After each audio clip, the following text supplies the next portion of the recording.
चुनावी रणनीतिकार प्रशांत किशोर के कांग्रेस में बड़ी भूमिका निभाने की चर्चा काफ़ी समय से है। सोनिया गांधी से उनकी मुलाकात भी है, लगातार बैठकों का दौर चल रहा है और यह भी कहा जा रहा है कि बिहार की जिम्मेवारी भी उन्हें दी जा सकती है। हालांकि बिहार के कार्यकारी प्रदेश अध्यक्ष समीर सिंह का कहना है कि जिम्मेवारी तो किसी कार्यकर्ता को ही मिलेगी, लेकिन रणनीति बनाने में ज़रूर प्रशांत किशोर मदद कर सकते हैं। बिहार की कमान वो उनको कोई बिहार का नेतृत्व तो नहीं दिया जा सकता ना, चूँकि वो कांग्रेस के वर्कर नहीं रहे हैं। उनसे जो एक पार्टी की रणनीति है उसका वो हिस्सा बन सकते हैं और उन्होंने कुछ डेमो दिया है, कुछ आइडिया अपना शेयर किया है हाईकमांड के पास। तो हाईकमांड अगर उचित समझेंगे, हमारे शीर्ष नेता लोग, हमारे नेता राहुल गांधी जी, सोनिया जी अगर समझेंगे उचित, तो उन्होंने जो आइडिया दिया है उसका कार्यान्वयन करने का प्रयास होगा। और बिहार में तो बिहार का जो कार्यकर्ता है वही बिहार में पार्टी को खड़ा करेगा और हम समझते हैं कि उसके लिए रणनीति की किस तरह से हम संघर्ष करें, कौन कौन सा कार्यक्रम चलाएं बिहार में, कैसे वर्कर का मन जीतें, कैसे बिहार की जनता को अपने अनुकूल करें, इसके बारे में बिहार के नेताओं को मिल बैठकर बात करना होगा। अगर इस संदर्भ में कोई आइडिया प्रशांत किशोर जी का होगा और वो कांग्रेस के सहयोगी पार्ट के रूप में आते हैं तो उनके भी रणनीति का हम लोग लाभ उठाएंगे। वहीं पार्टी के राष्ट्रीय प्रवक्ता और विधान पार्षद प्रेमचंद मिश्रा का कहना है कि बोचहा में जिस प्रकार से रिजल्ट आया है हम लोगों के लिए चिंता का विषय है और सबको मिल बैठकर संगठन के मजबूती के लिए काम करना होगा और आने वाले दिनों में जरूर कांग्रेस का पूरा स्वरूप बदला हुआ दिखेगा। देखिए, यह रिजल्ट हम सब के लिए एक बहुत बड़ा संदेश लेके आया है। हमें अपने कार्य करने के तरीकों को बदलना होगा और कांग्रेस संगठन को नीचे से ऊपर तक मजबूत करना होगा बिहार में। यह ऐसा वोट आया है जिस वोट को आप किसी भी रूप से डिफेंड नहीं कर सकते हैं और इस वोट के कई मायने सामने आए हैं। मैं स्पष्ट रूप से मानता हूं कि कांग्रेस पार्टी में जो भी कार्यकर्ता से लेकर नेता हैं, हम सबको बैठना पड़ेगा और गंभीर चिंतन करना पड़ेगा ये स्थिति क्यों आती है। हमें गंभीरतापूर्वक पार्टी संगठन की मजबूती के लिए काम करने होंगे। हमें आशा है कि निकट भविष्य में आप कांग्रेस के नए स्वरूप को बिहार में देखेंगे और हम बेहतर करने का प्रयास करेंगे। हालांकि आरजेडी का कहना है कि बिहार में कांग्रेस का संगठन कमजोर हो चुका है, ऐसे में कोई भी आए असर पड़ने वाला नहीं है क्योंकि लोग लालू और तेजस्वी में ही अब विश्वास कर रहे हैं।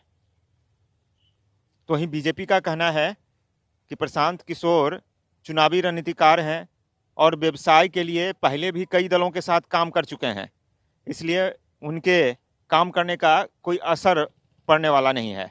देखिए, प्रशांत किशोर से कोई खास असर पड़ने वाला नहीं है, क्योंकि जिस पार्टी का जनाधार एक दिन में जनाधार बनता नहीं है और हाल के दिनों में जिस तरह से हिंदी प्रदेशों में कांग्रेस का जनाधार खिसका है, हमें नहीं लगता है कि प्रशांत को कुछ कर पाएंगे। लेकिन मैनेजमेंट के तौर पर भी यदि देखा जाए तो इस बार के चुनाव के पीछे वाला चुनाव उत्तर प्रदेश को तो कांग्रेस की तरफ से ही काम कर रहे थे। कांग्रेस का क्या हश्र हुआ था। बिहार में पिछले बार महागठबंधन के चुनाव में जदयू की तरफ से कर रहे थे, लेकिन उस समय भी आरजेडी ही सबसे बड़ी पार्टी के रूप में उभर कर आई थी। इसलिए वोट जो है नेता पर निर्भर करता है, नेता के जनाधार पर निर्भर करता है, न कि किसी खास व्यक्ति के आधार पर।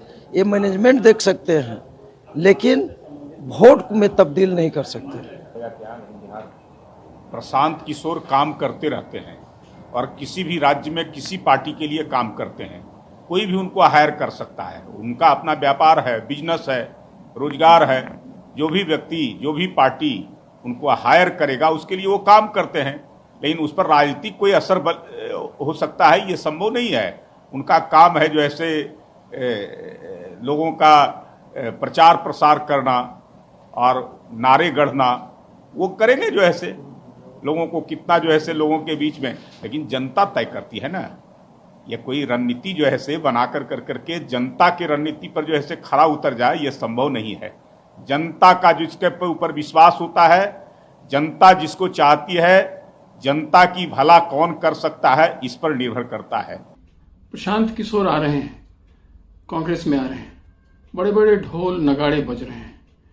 लग रहा है कि देश में कोई विरोधी खेमा से एक नया तस्वीर उभर करके आने वाला है। मुझे ऐसा कुछ नहीं दिखता। अगर आप राष्ट्रीय स्तर की तो बात हम बाद में कर सकते हैं, अभी अगर हम बिहार की चर्चा करें तो बिहार में उनका रेलिवेंस क्या है? यही है कि जो जीतने वाले को जिता पाए। दूसरी जगह भी उनका यही हुआ है, तो यहां भी वो ऐसा कुछ कर देंगे ऐसा नहीं है। हाँ, कांग्रेस के लिए जो कोई एक नामवर चेहरा कभी ले आता है, और नामवर कुछ भी हो सकता है जो निगेटिव कंटेक्स्ट में ही हो। अब जैसे कन्हैया कुमार आए थे, कन्हैया कुमार से बहुत आशा थी। अब बताइए, जिनकी निगेटिव छवि हो, जो बुद्धिजीवियों के लिए बड़ी बात हो सकती है ऐसी बातों को करने का, जैसा वो कन्हैया कुमार जी करते रहते, वो इम्पोर्टेंट नहीं है। आम छवि ऐसी नहीं है, आम लोग ऐसे लोगों को पसंद नहीं करते हैं। तो क्या मिला? कांग्रेस को कुछ नहीं मिला। हाँ, प्रशांत किशोर जी अलग हैं। प्रशांत किशोर जी का एक अपना पॉजिटिव छवि है, उस कारण से उनकी तो बात बनती है, लेकिन वो यहां जिता पाएंगे, बिहार में ऐसा कुछ कर पाएंगे, मुझे बिल्कुल इसलिए नहीं लगता है कि वो जिताने वाली पार्टी को ही जिता पाए हैं। हाँ, नीतीश कुमार जी अगर इनके साथ आ जाएं, क्योंकि उनके साथ एक पुराने ताल्लुकात भी रहे हैं, पर नीतीश कुमार जी आ ही जाएंगे इसकी गारंटी नहीं है, क्योंकि नीतीश कुमार जी इनसे ज्यादा सीजन पॉलिटिशियन है और देश में उनकी एक छवि भी है। तो बगैर उनके वो चाहेंगे कि कांग्रेस को कुछ खास या विरोधियों को कुछ करवा दे बैठेंगे, ऐसा कुछ होगा नहीं। तो मुझे लगता है कि अपने आप में प्रशांत कुमार जी कांग्रेस के लिए बिहार में ऐसा कुछ नहीं कर पाएंगे। प्रशांत किशोर कांग्रेस में बड़ी भूमिका निभाएंगे, यह तय माना जा रहा है, और बिहार से जुड़े हुए हैं, बिहार से लगाव भी रहा है, तो बिहार में भी उनकी भूमिका महत्वपूर्ण होने वाली है। हालांकि इससे पहले कन्हैया कुमार को लेकर भी कई तरह की चर्चा थी कि बिहार की कमान उन्हें दी जा सकती है, लेकिन कन्हैया बिहार में एक तरह से कांग्रेस के लिए कुछ खास नहीं कर पाए हैं। अब प्रशांत किशोर पर सबकी नज़र है, देखना है प्रशांत किशोर बिहार कांग्रेस के लिए क्या कुछ कर पाते हैं। अविनाश, ईटीवी भारत, पटना।